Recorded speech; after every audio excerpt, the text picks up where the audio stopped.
Assalamualaikum warahmatullahi wabarakatuh. Kami dari kelompok 6 ingin mempresentasikan tugas kami, studi kasus matematika tentang himpunan, relasi fungsi, dan proposisi. Perkenalkan, kelompok kami ada Siti Nurhaliza Fajar, Marsa Hermisa, dan Nur Alif Pratama. Ini ada relasi fungsi. Studi kasusnya yaitu sistem pendaftaran mata kuliah di universitas. Untuk mengatasi masalah ini, Universitas XYZ memutuskan untuk mengimplementasikan sistem pendaftaran mata kuliah berbasis online. Sistem ini dirancang untuk mempermudah mahasiswa dalam memilih dan mendaftar mata kuliah, serta memberikan akses informasi yang cepat dan akurat.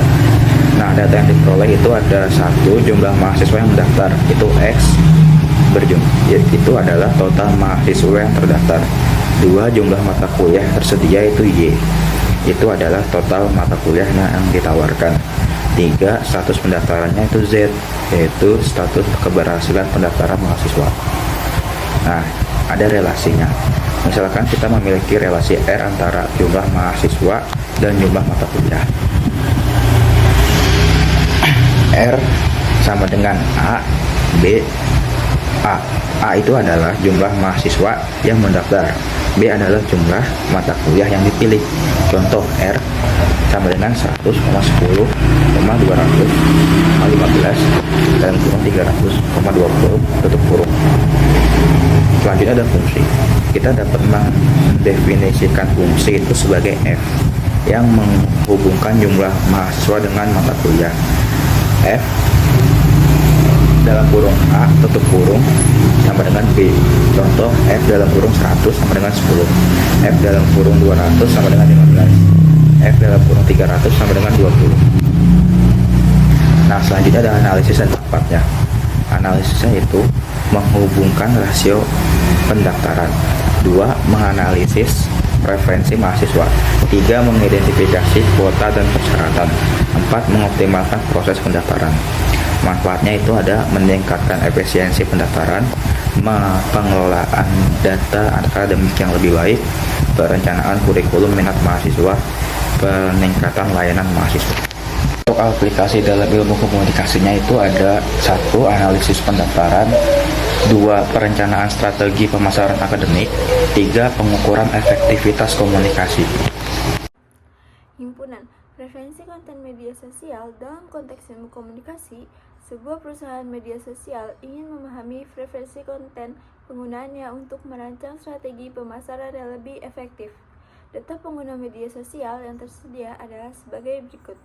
Kita memiliki 2 himpunan.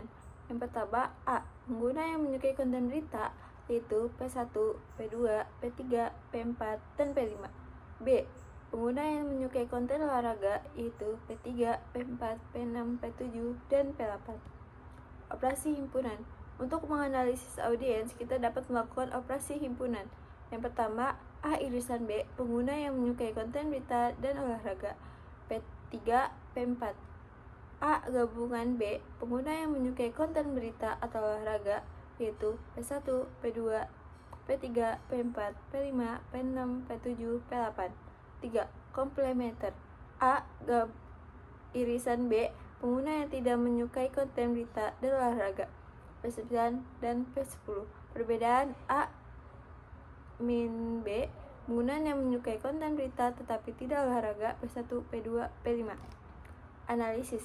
Dari operasi himpunan di atas, kita dapat mengidentifikasikan audiens yang menyukai konten berita dan olahraga, menghitung total audiens yang menyukai konten berita atau olahraga, mengidentifikasi audiens yang tidak menyukai konten berita dan olahraga, mengisolasi audiens yang menyukai konten berita tetapi tidak olahraga.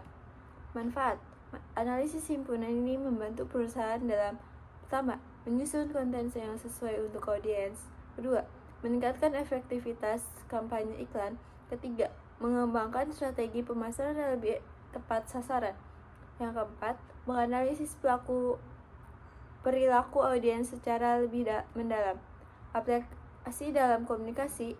Studi kasus ini menunjukkan aplikasi logika matematika dalam ilmu komunikasi melalui: yang pertama, analisis audiens, yang kedua, perancangan konten berbasis preferensi, yang ketiga, strategi pemasaran yang terarah, Keempat, pengukuran efektivitas komunikasi berdasarkan data penggunaan. Proposisi, pengaruh media sosial terhadap partisipasi publik. Sebuah lembaga riset ingin menganalisis pengaruh media sosial terhadap partisipasi publik dalam diskusi politik.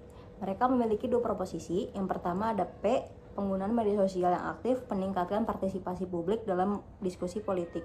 Yang kedua Q, informasi yang disajikan secara visual lebih menarik perhatian dibandingkan informasi teks. Operasi logika. Yang pertama ada negasi, penggunaan media sosial yang aktif tidak meningkatkan partisipasi publik dalam diskusi politik. Yang kedua konjungsi, penggunaan media sosial yang aktif dan informasi visual meningkatkan partisipasi publik. Yang ketiga disjungsi, penggunaan media sosial yang aktif atau informasi visual meningkatkan partisipasi publik. Yang keempat implikasi, jika penggunaan media sosial aktif maka informasi visual lebih menarik perhatian. Selanjutnya, analisis. Dari operasi logika di atas, lembaga riset adalah yang pertama menganalisis hubungan antara penggunaan media sosial dan partisipasi publik. Yang kedua, mengidentifikasi efektivitas penyajian informasi visual. Yang ketiga, mengembangkan strategi komunikasi untuk meningkatkan keterlibatan masyarakat. Yang keempat, mengoptimalkan konten untuk platform media sosial. Selanjutnya, manfaat. Analisis proposisi ini membantu lembaga riset. Yang pertama, meningkatkan partisipasi publik dalam diskusi politik. Yang kedua, mengoptimalkan penggunaan media sosial. Yang ketiga, menyusun konten yang lebih menarik dan efektif. Yang keempat, meningkatkan pemahaman masyarakat tentang isu-isu politik. Selanjutnya, aplikasi dalam komunikasi. Studi kasus ini menunjukkan aplikasi logika matematika dalam ilmu komunikasi, seperti analisis efektivitas komunikasi di media sosial, perencanaan strategi kampanye politik, pengukuran respon publik terhadap informasi, dan optimasi penyampaian pesan untuk meningkatkan keterlibatan. Yang terakhir, kesimpulan. Pemahaman konsep himpunan, relasi fungsi, dan proposisi memiliki peran signifikan dalam meningkatkan kemampuan komunikasi matematis siswa. Konsep-konsep ini tidak hanya membantu siswa dalam memecahkan masalah secara logis dan sistematis, tetapi juga relevan dalam konteks ilmu komunikasi seperti analisis, perencanaan strategi, dan penyusunan argumen berbasis logika. Dengan strategi pembelajaran yang efektif, siswa dapat mengembangkan kemampuan berpikir kritis, kreatif, dan analitis yang mendukung keberhasilan mereka dalam pendidikan dan kehidupan sehari-hari. Demikian presentasi dari kelompok 6.